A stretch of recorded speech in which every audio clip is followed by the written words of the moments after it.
Now, we've got another treat for you. It's a brand that's really, really making waves. It's Oatly. Their presentation talk is don't sell stuff, just be interesting. And it's going to be made more interesting further by the interviewer, which is not me. It's my very good friend Tom Ollerton, who's the founder of Automated Creative. So in a second, I'll hand over to them, and Tom will show you how an interview is really done. Tom, Michael, over to you.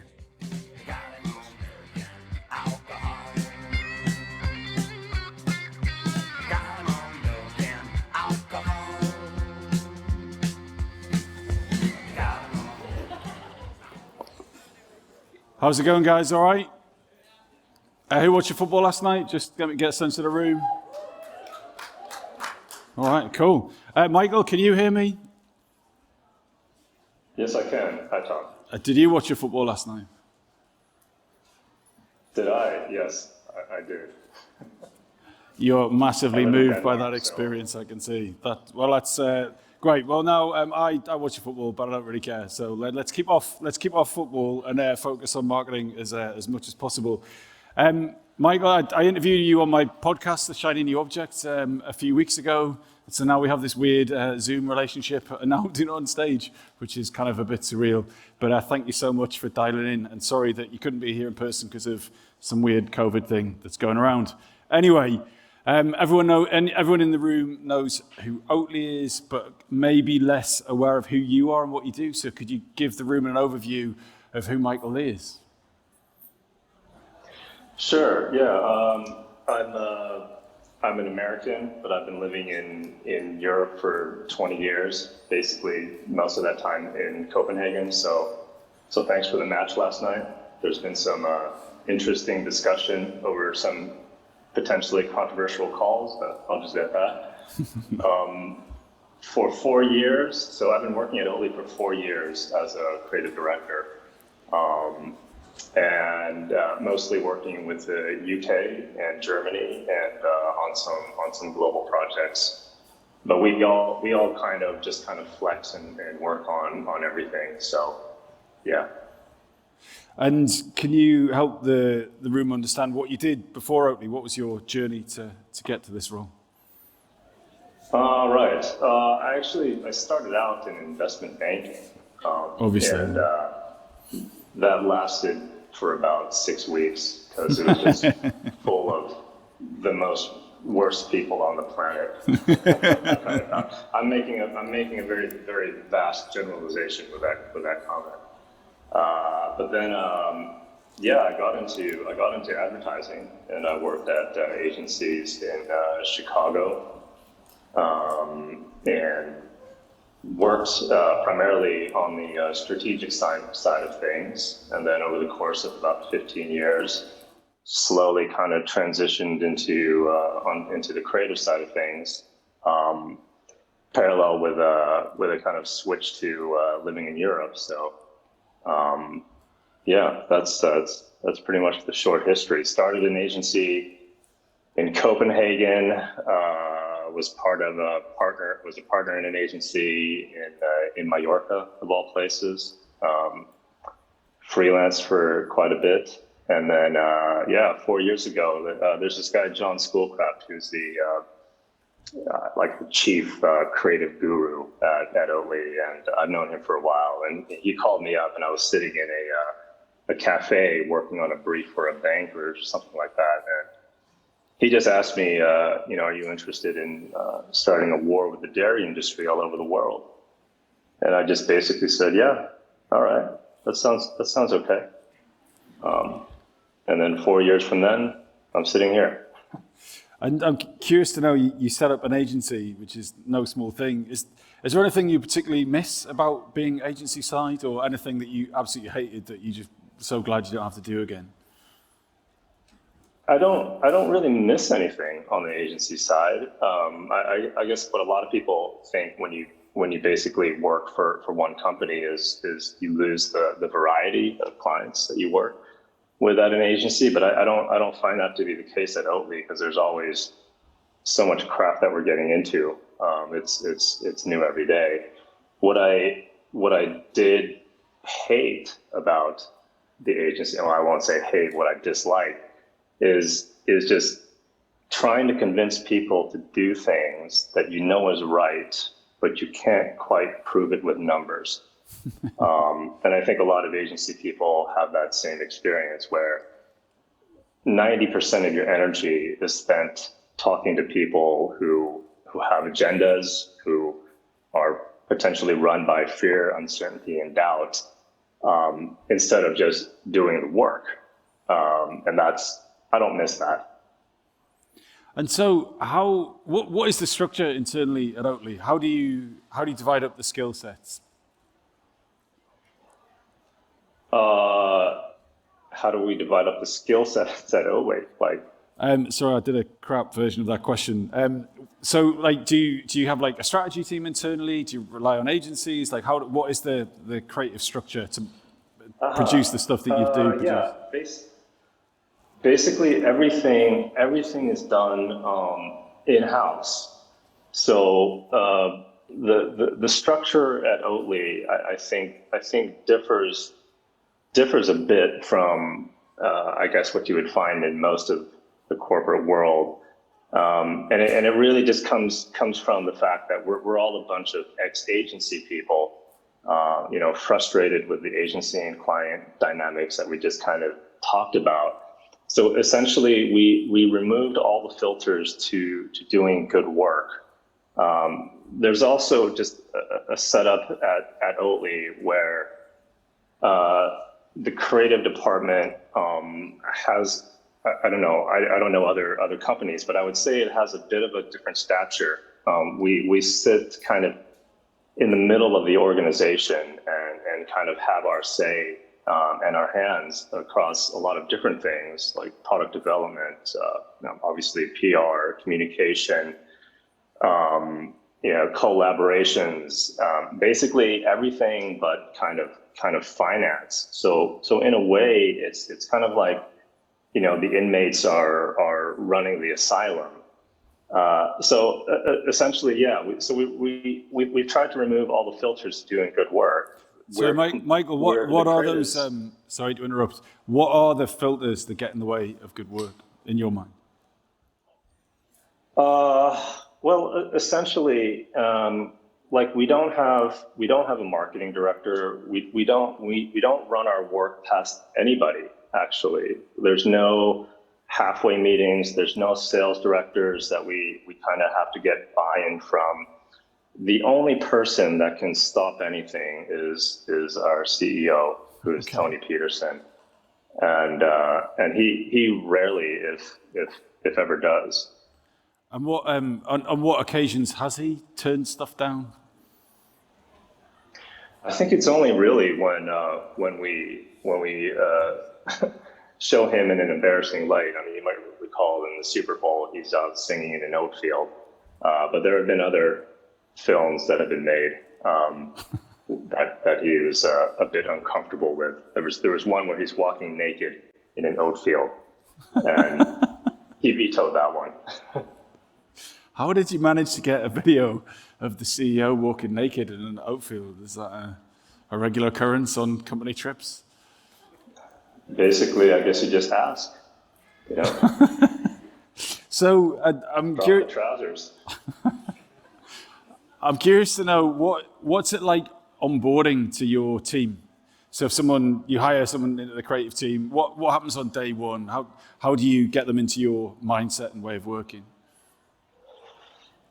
Yeah, I think we have an onboarding presentation, and the very first slide of that basically says, unlearn everything you know about marketing because it's useless here. And that's kind of the biggest challenge of onboarding, because everyone kind of comes in with all their baggage of, best marketing principles, best KPI practices, and everything you learn from school or a book. And we basically try to stay away from any of all that stuff. And that's actually quite difficult to remove from people. And what's the what's the thing that people are most unwilling to let go of? What is the most ingrained advertising behavior that they bring from agencies or wherever to Oatly that you have to kind of stamp out? What's the hardest thing to let go of for people? I think the hardest thing for people to understand is that they're concerned that any kind of communication has to have a point. And a lot of what we do is quite nonsensical. And that kind of has its own point, but you only understand that point a bit later in the process, I suppose. But like we're always like breaking the rules on things. I mean, when we do out of home, and we had a discussion with a media agency, and we sent them our out of home boards, and you might have seen them around town. They're quite long-winded, and they immediately wrote back and said, "This is not going to work. People will not read more than 3 words on a headline." And it was always our kind of contention that if it's interesting, people will read it.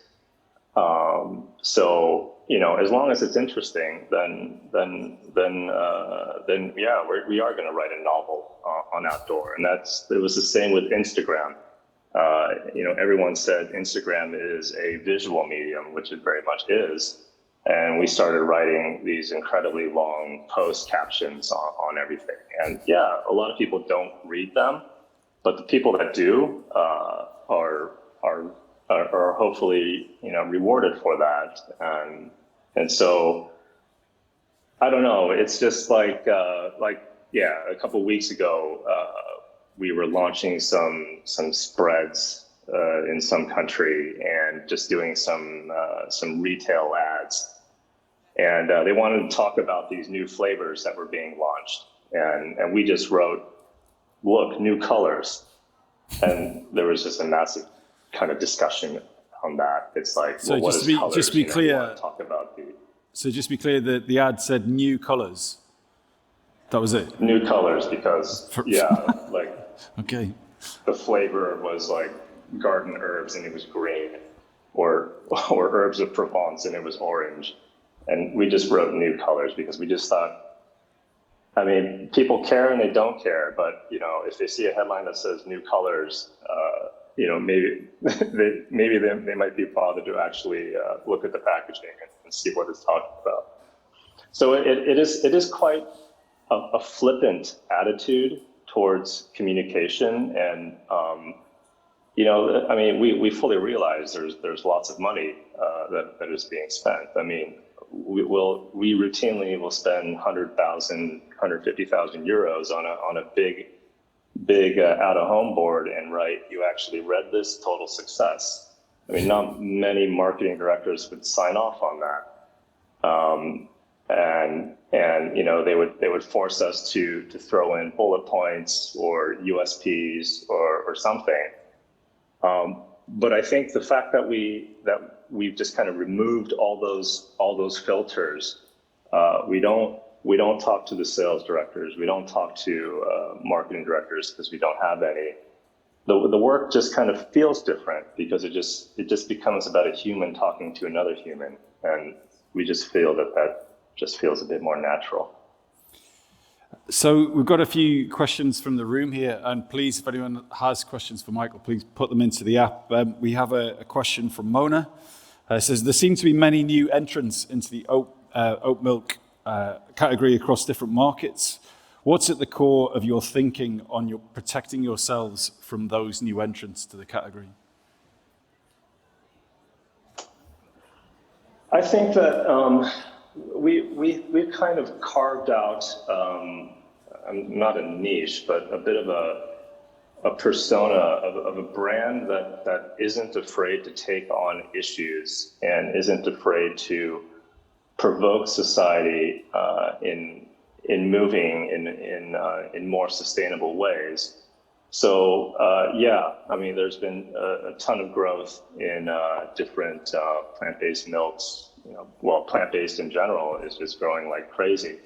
But I think how we kind of differentiate ourselves is that we'll continue to try to be a leader in a sense in pushing policy, taking on issues, provoking people to accelerate that shift. And there are a lot of dairy companies are starting to enter the market with plant-based drinks, and obviously they have some political kind of issues that they've got to deal with. We are largely free of all those things. There's never been a check on what we say or what we do. So I think that's our greatest strength, is the fact that I think that's exactly what we need to do, is to get more into these issues, more into the politics to a certain degree, and more provocative in pushing society to move forward. That's our biggest button to press. One question here is, what's your personal favorite ad that you've developed for Oatly?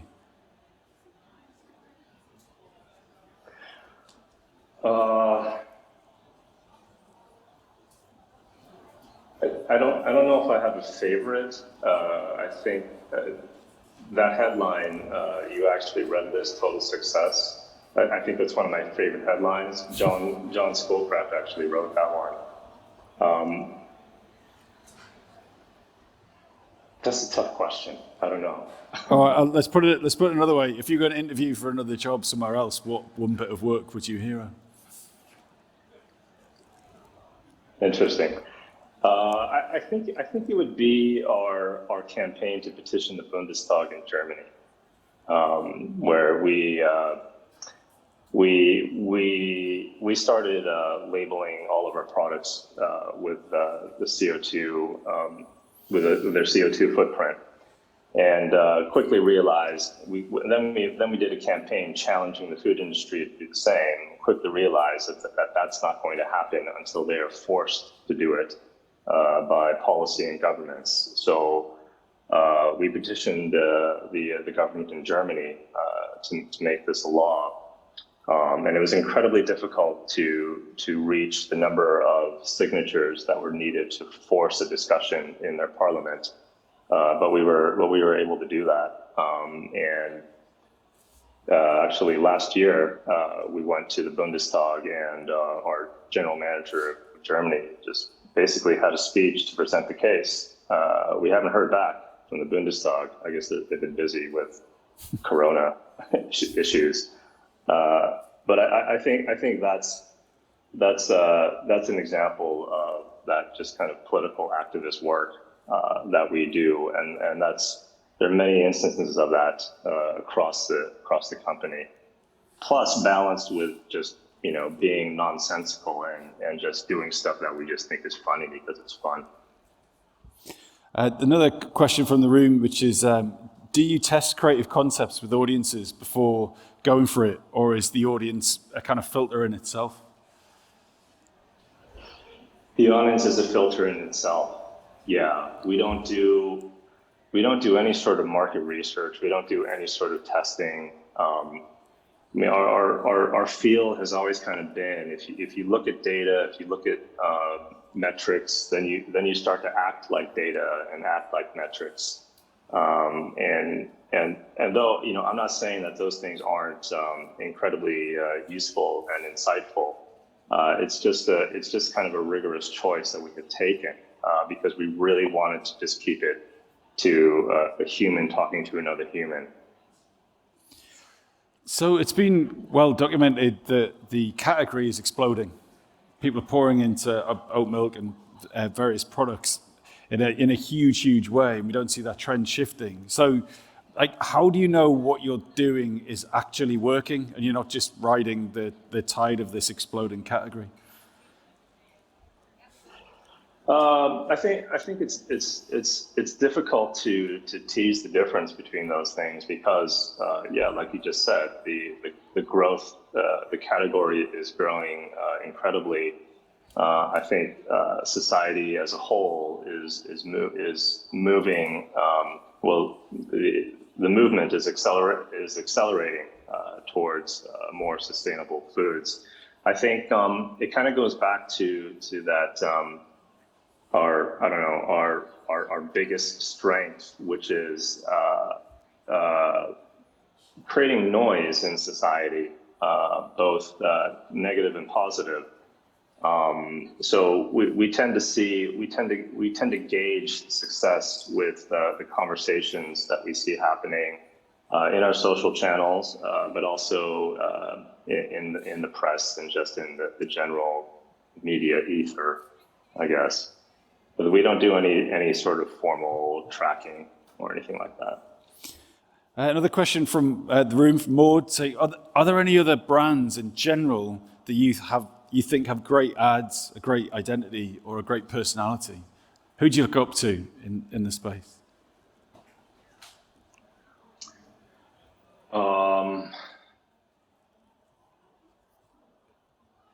Sorry, I can't think of anything. All right. Okay, that's an answer in itself. All right, so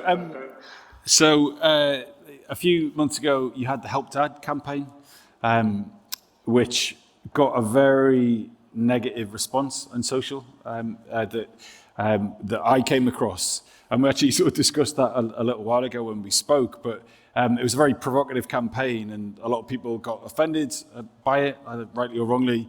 I'm just curious to know how you felt about that. What was your reaction to how social responded to the Help Dad campaign? Well, it's never nice to see just like a tidal wave of negative comments after you've launched a campaign. I will say that there were a smattering of positive comments as well. But I think with that campaign, it's not really, when I reflected upon it a bit, it's like there is this division in society. We didn't create that division, but there are people who believe in climate change, and there are people that don't believe in climate change.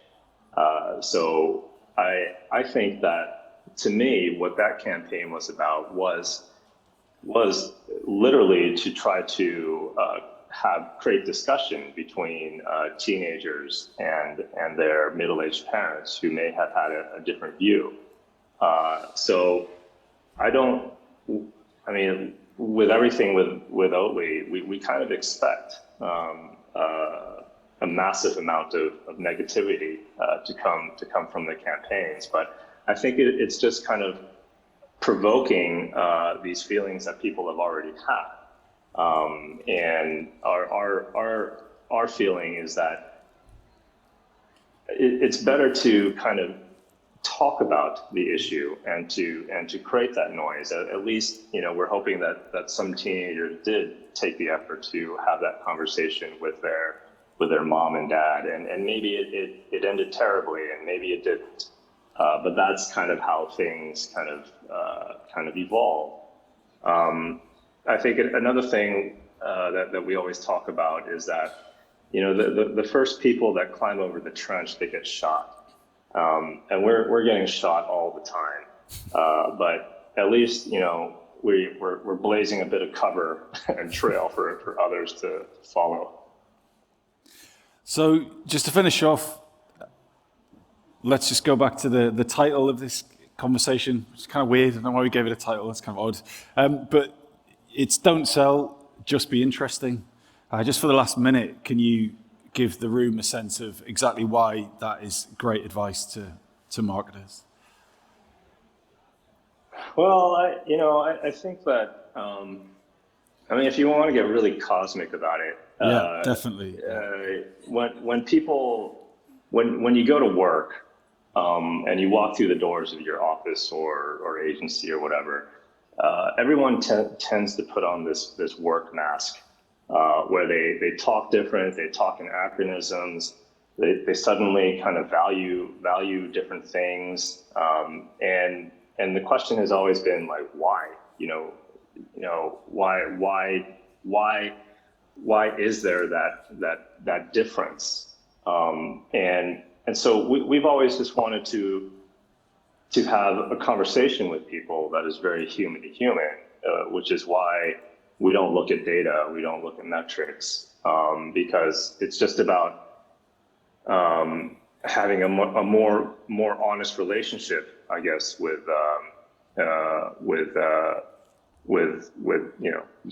society. And I think everything around how we're structured kind of adds to that. I mean, the fact that we're not being pressured to put in USPs, we're not being pressured to meet KPIs. We're given the freedom just to say, okay, well, what do we think the Germans want to hear, next, and then we just do it. It's as simple as that. And I think that it's more just about stripping away all the corporate and marketing nonsense that just kind of sits in our heads, and then just like, well, then what are you left with? You're left with one person talking to another person about an oat milk. It's not that complicated. I really like that as a place to finish. Strip away all of the corporate marketing nonsense that's stuck in our heads. Michael, thank you so much.